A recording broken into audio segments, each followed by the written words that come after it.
The rules have changed and you're allowed to have these summer workouts. What kind of early impressions do you have of your team? You know, we're blessed to have those, you know, when you consider that, you know, we got a whole new staff, and, you know, Matt and I have a lot of the same values, but, you know, it's a big advantage. The past programs I've taken over, you know, you met them October 15th for the first time, but they try hard, they listen. You know, we have 3 real good transfers that we're excited about, and I think because of that, our practices are going to be more competitive than I would have thought. Is it possible to quantify how much farther ahead you'll be when the official practices start by the benefit of having these summer workouts? Well, we'll be further ahead than I expected, but we'll be way behind the people we have to play. You know, we tried to change the schedule a little bit. We're playing a lot of quality teams, I think, early. And then the season starts so early. I didn't realize, you know, I think we open up on the 11th of November. When I was a college coach before, you had 6 full weeks. They probably got tired of me by then, but, you know, from my perspective, you know, I didn't even think that was enough. So this is going to be a challenge for us. Was the non-conference schedule something that you wanted to do, and is that something you've always tried to do in terms of, you know, coach college teams getting tough?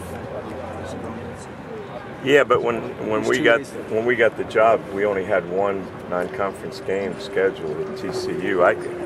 I called everybody. You know, at first when I was out recruiting, people were tackling me wanting to play us. That made me a little nervous, but you know, we try to play some really good teams, and we're going to try to play the best teams in the future. And hopefully we're good enough. I think when you go in the Big East, it'll be easy to schedule good teams because your Big East team, your RPI is going to be better and won't be impacted. So I'm hopeful that we can play some of the better programs around here, because there's certainly, you know, with Texas and Baylor and A&M, you know, TCU, there's a lot of great programs here. So we want to play them all if we can. You said at first they were sort of tackling you wanted to play. Did that change at some point over the summer? Did you see people avoiding you? No, not really. You know, but again, when you're in Conference USA, it hurts some of the better teams, RPIs, to play you. But once we go into the Big East, when you play in 18 Big East games or whatever it is, you know, I think they won't be as hesitant. But I'm hopeful, you know, I'm hopeful we can play great regional teams. We won't play Kansas unless it's the tournament, or Kentucky or Maryland or Colorado. You know, they're all my guys, but, you know, hopefully we can meet them. I know they'll be in the tournament. Hopefully someday we can meet them there. That would be our goal. Who's been impressive to you in practice in these early workouts?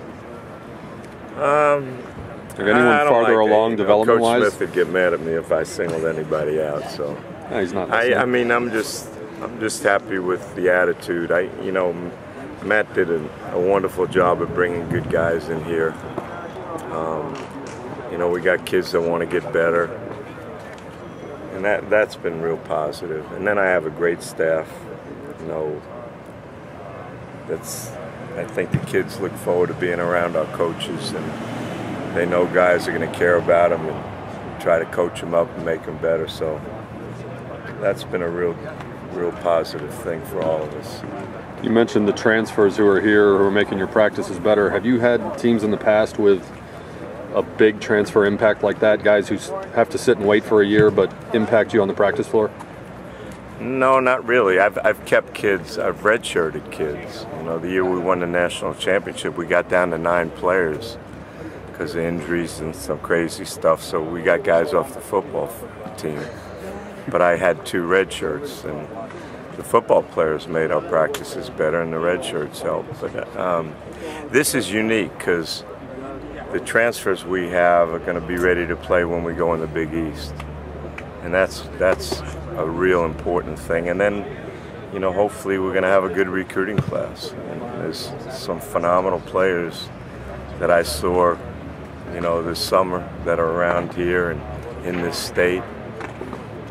We just got to make kids understand we're going to be pretty special someday and want to be part of that. But, you know, they have great alternatives around here. There's some great programs, I understand that. But, you know, we have a lot to offer here. And if we can get a good class this year and with our transfers, we can be pretty special pretty quick. One of the cuts you made was that point guard over the spring. Do you have? I didn't make any cuts. Well, as far as you know, if you look around, any new coach going in, kids leave the program. Sure. I didn't want us to over recruit them and, you know, have kids start as freshmen and then all of a sudden not play. And I didn't think that was fair. So we lost kids, but I checked every program that has a new coach. I checked. That's the norm. You know, kids deserve the opportunity to play, and but I don't know what we have in terms of point guards, big guards, centers. Right now, we're just teaching them to play, and then we'll kind of figure it out. I know one thing: we won't have a lot of depth, and a challenge is to keep our players on the court. And you know, we might have to play a style that's different than we'll play next year or the following year to keep us in games, but that's always fun.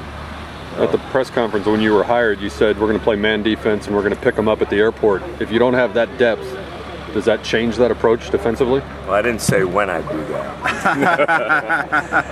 but that's my goal. You know, that's how I was taught. So,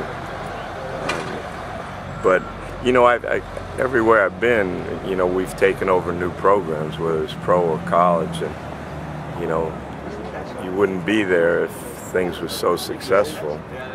So the initial thing is you got to figure out how you can stay in games and give your team a chance to win.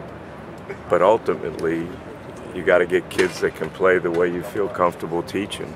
And if Coach Smith saw me play zone and walk the ball up the court, I'd get a phone call or a text message real quick.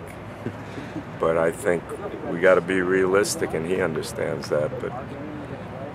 But next year, I guarantee you we'll be doing what we all feel comfortable teaching. This year, I'm hopeful, but we will be building for that every day and every practice.